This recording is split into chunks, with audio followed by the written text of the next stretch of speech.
What's going on, guys? We're about to build the wheels, or start building the wheels here. So here's all the parts that I need to build both the front and rear wheel. Black. Everything's black. And oh, I forgot some stuff. Oh, more black stuff. More black stuff. The hubs, the front and the rear hubs have been powder coated. So those belong up here as well. So we're gonna go through the process. I'm gonna start with the rear wheel here, and I will talk about it, I guess, as I go.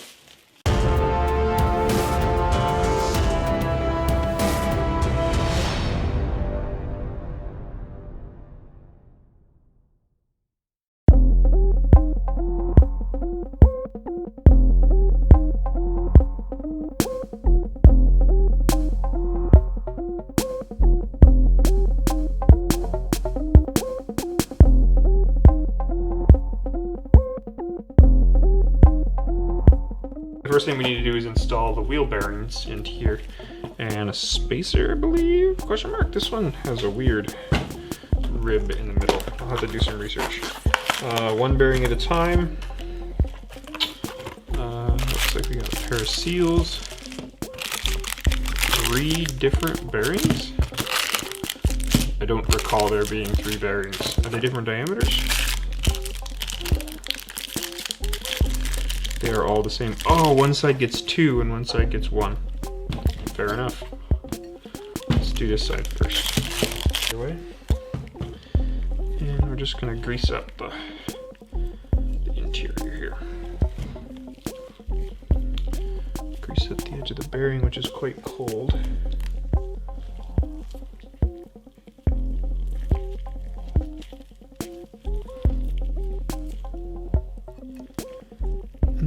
Need to get a driver and just drive that down in there.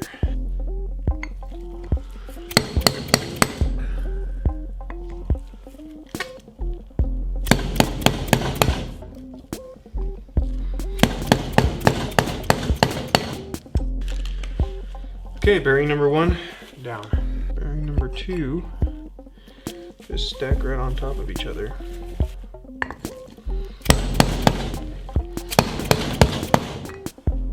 And bearing number 2 is installed. Now I need to flip this over and drop the axle spacer in, which is this aluminum tube, basically. And we have to make sure that it stays centered as we do this. Before I do that though, I'm gonna just throw a little bit of grease into the hub, and I'm just gonna lightly grease the outside of the spacer. Now it's ready to drop into there. And the most important piece about this is that we have to make sure that it stays centered as I hammer and drive this next bearing. Here's the final bearing. And it's not as cold as the other ones were, so it might take a little bit more elbow grease to get it in there.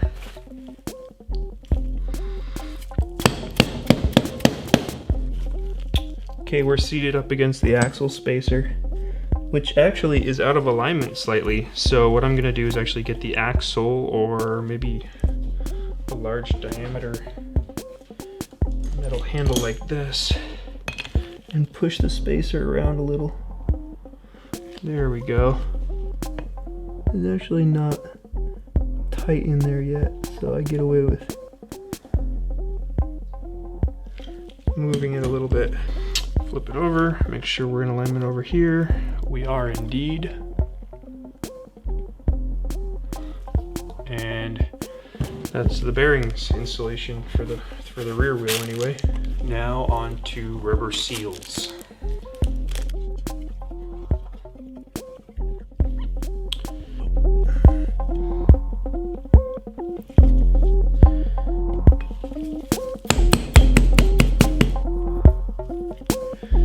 There's the seal installed. Flip it over and put on the other seal, I suppose.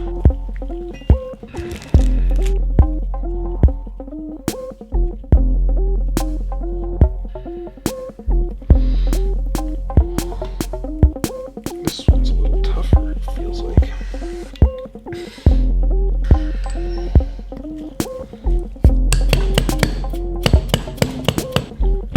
Bearing spacers and seals are ready to go. Now we get to start playing with spokes. down. That down. Just put sawdust everywhere. Rag over each one. And then should be a side with a bunch of numbers, and I want that to go down.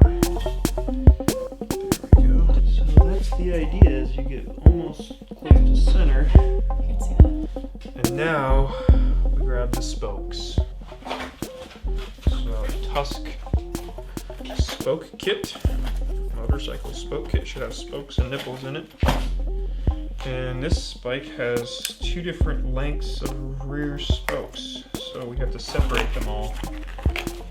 Here are the nipples. And oh, they already did it for us. Two separate bags. Perfect. I have to spend time fiddling around. Alright, so to start the lacing process, we're going to start with the longer of the two spokes. And you're going to feed them through the holes in the hub that are closest to the center. So furthest from the rim, closest to the center of the hub, those are the ones you're going to feed through first and start lacing to start off with.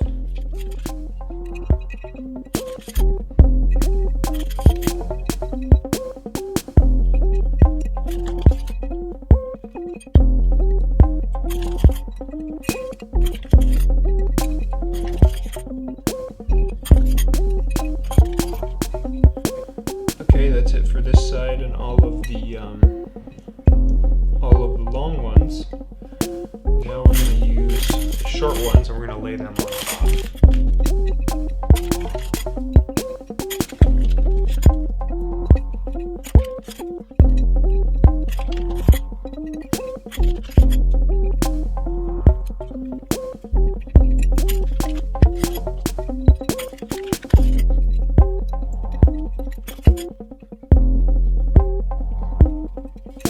Okay, now we're going to start putting on the nipples, but before we do that, we want to throw some anti-seize on the end of the thread of each one of the spokes, because if you don't put anti-seize on here, they can get really messed up over time. So long and short for this side are done. Now we just need to connect it to the rim, and we need to throw some anti-seize on each set of threads.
Okay, that's half of the wheel laced up. Now we have to flip it over and do the other half.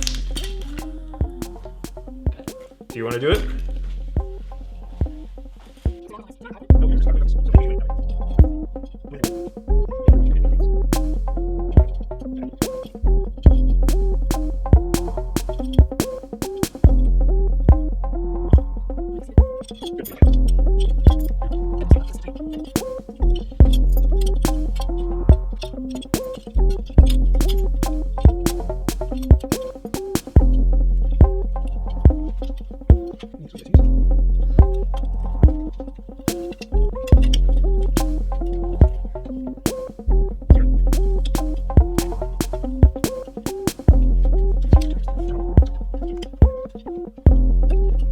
Now I'm going to put them all at the same tightness.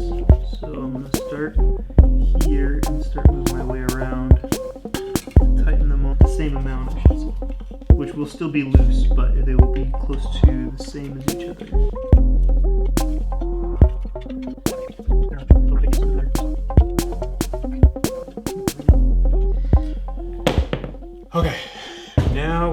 fully laced up, and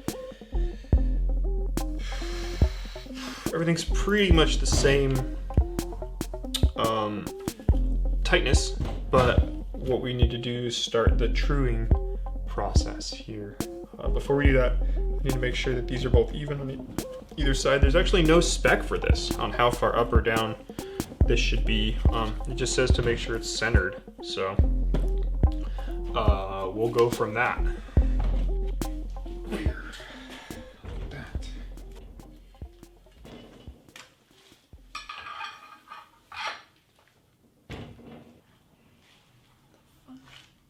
Scratch it. What the fuck is happening? What? Okay, so what we're trying to do here is correct the lateral, left and right, and up and down wobble. So if you spin it, see how it's not even? Mm-hmm. Yeah, we have to start working on that. Okay, witchcraft. The first thing you do is you do the lateral, the left and right. So that's what we start with.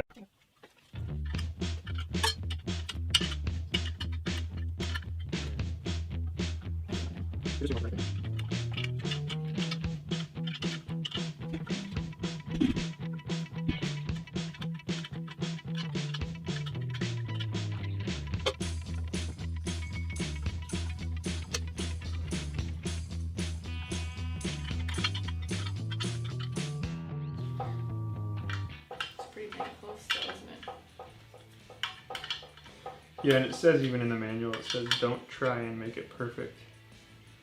These are dirt bike wheels. They're meant for going over rough terrain.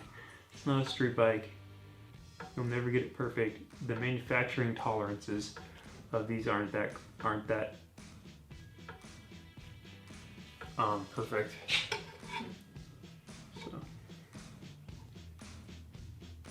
So that's our left, right, true. And if you want to come down and see underneath here, you can kind of see an idea of what it is left, right, just or up and down. Or you can come up to the top and look. Now that we have the runout all fixed up, we're going to begin tightening the spokes.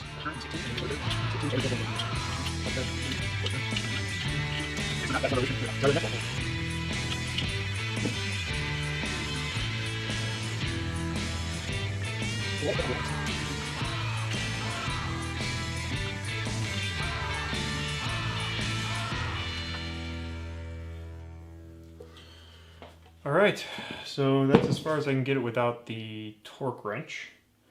So the next step is to put on the sprocket and the disc. Okay, now we have sprocket. Stop. Sprocket time. Whoa, Pro Taper aluminum sprocket is cool. Goes on like that. Here's sprocket bolts. 1, 2, 3, 4, 5, 6. Those are all seated. Just those couple that were tough. I like the black and the silver. It cuts it. The silver what? Oh, this? Yeah. Rear sprocket washers. And there's a bunch of rear sprocket nuts.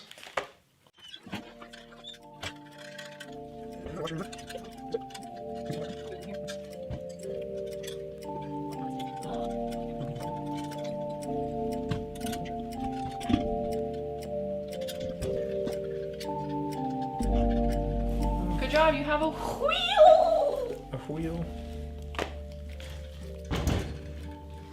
A wheel!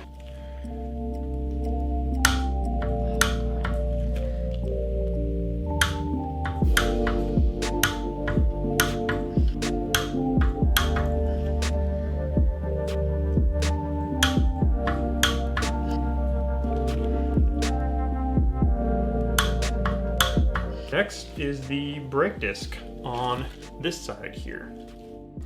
So I've got a brand new Galfer wave rotor in this 1991 looking packaging. Yeah, it is. Writing goes out. Like that. Oh, and these markings, I'm gonna have to clean those off. That's markings for the powder coater, so they know to mask that off when they powder coat it. And it looks like this leaves that exposed. So I'm gonna have to clean off my little wavy Sharpie lines.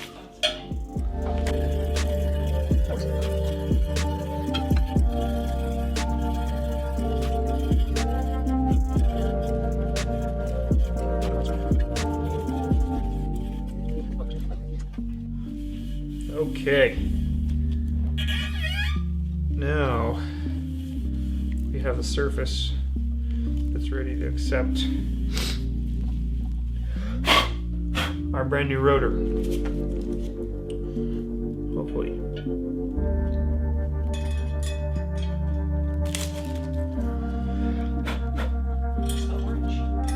Thread lock.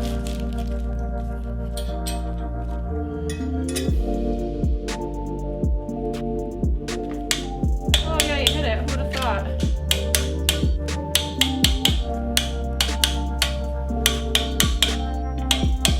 So the last step here is just to clean this all up, wipe it all down, and then we need to tighten these spokes to torque once I get a spoke torque wrench. And then put the tire on. And then we're done with the rear wheel. That's a lot of work, holy crap. So I changed shirts because it's a different day, and now we're gonna do the front wheel. The front wheel's more of the same, so we're probably just gonna time lapse through that and get to the point where I'm balancing, truing, and getting ready to put on the disc. So here we go, front wheel.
Put the wood away.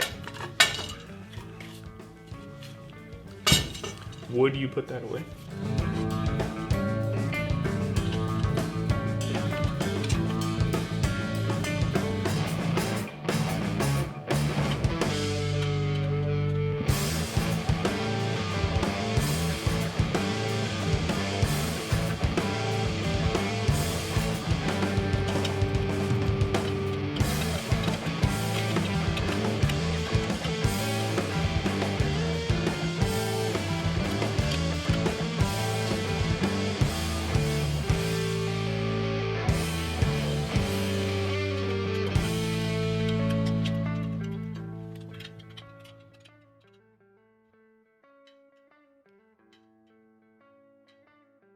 It didn't record us putting on the rim strip or the rim lock, just right here. No big deal. The next step is, just to get the spokes torqued down and get the brake disc installed. And I'm waiting on both the spoke torque wrench and the brake disc. So obviously I'll show it in the same video here, but I gotta pause for a couple days while I wait for that shipment. In the meantime, I think what I'm going to do is mock this up on the bike to see what it's going to look like. So I'm going to get the front axle out and we'll look at that in a minute.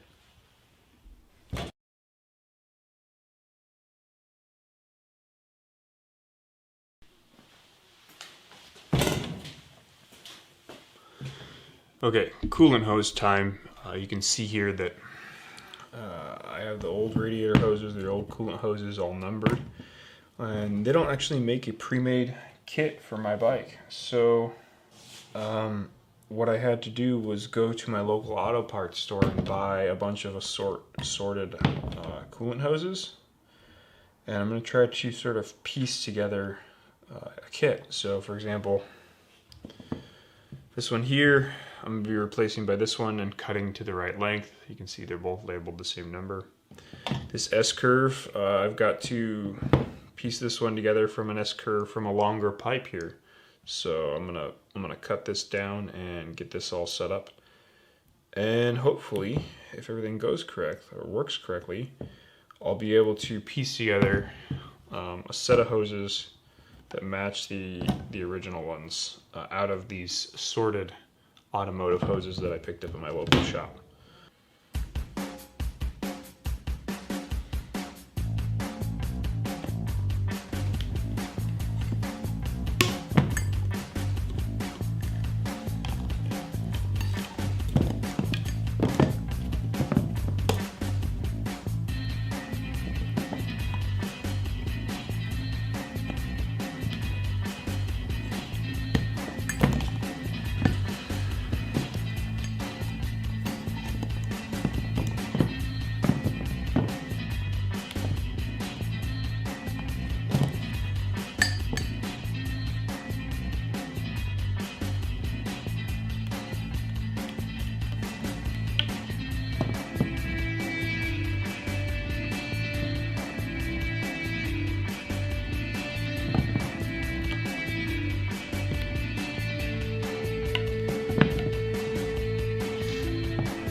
There's the layout for my new hose kit. What I'm going to do now is clean everything up and transfer over these sort of heat protective sleeves for these two, clean up this Y joint and get all these straps transferred over as well. Okay, after a fair amount of cleaning, this is where we're at. Radiator number 1, ready to go on the bike. Radiator number 2 with the newly cut hoses. You can't see that. Radiator number 2 with the newly cut hoses and the sort of heat protective sleeves and some new clamps on there. And then there's actually this whole hose configuration which plugs in something like this to it. So the next step here is to see if these cut and cleaned radiator hoses actually fit on the motorcycle. Okay, first we have to put on all these little rubber fittings or rubber grommets into each of the holes. They are vibration dampers.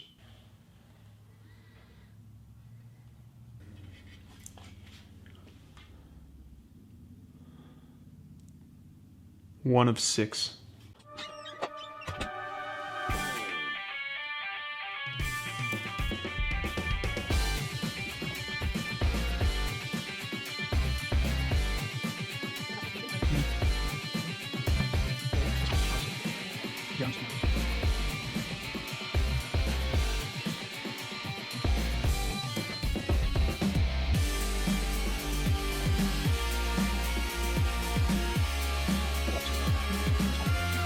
And now we're going to put on these collars.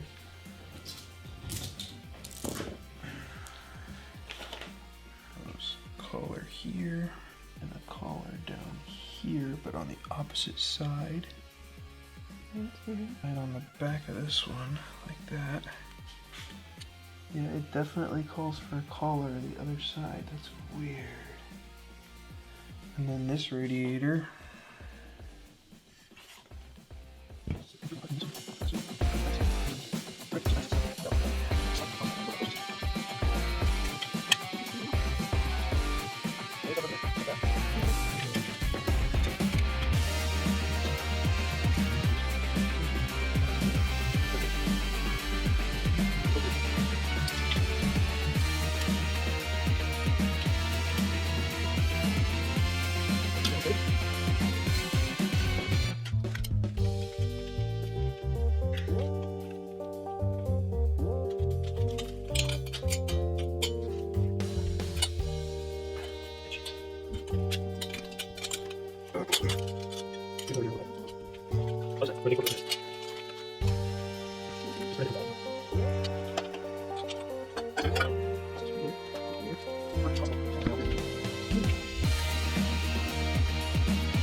While we wait on the parts we need to finish up the wheels, there's been something that's been bothering me for a while. I did a little bit of research online and found out that there's actually a solution that doesn't gonna cost me $400. The $400 solution, and the thing that's bothering me right now, is the old faded kind of chipped up fork tubes. Now I could go with a separate set of fork tubes from a different motorcycle or a later model year, but I like the fact that these are the original forks for this bike. So the expensive option is to send these in and get them anodized. I'm not even sure an anodizing company would consider doing the work because they have some chips and marks on them, and I know that in order to get anodizing done, they want your fork tubes to be really smoothed out. So I guess the option B for me, and probably the best option for most folks, is something I found online. I think it's a UK company called Fork Shrink 360. Not a commercial, not an endorsement. I don't know if these things are going to work. I don't know what they're going to look like. I'm not going to go through the installation process, or rather, I'm not going to explain the full installation process. There's already information online about that. But basically, it's a giant piece of heat shrink, like you'd use for electrical wiring. And it goes around the fork tube, this bottom portion here. So what I'm going to do is I'm going to remove each fork tube, and I'm going to install these fork shrinks. And the idea is that they protect the forks from any further damage. So that's their purpose. In my case, they accomplish two goals. They protect the forks from further damage, but they also, why did I just lose my train of thought? Oh, but they also cover up the sort of green color that these fork tubes are that doesn't really match anything that I'm going for. So they're a cosmetic upgrade for me as well.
That's the next step.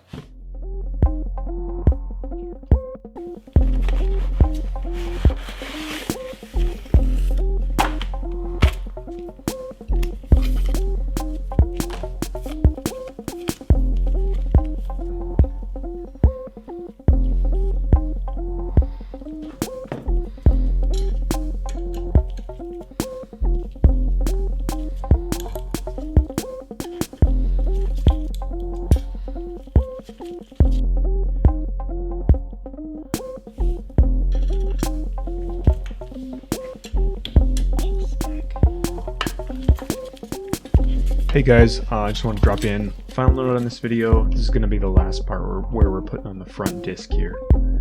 Thanks for sticking around for a really long video. We got a lot done here, and I look forward to the next steps. We're actually starting to look at some finishing touches, so thanks again.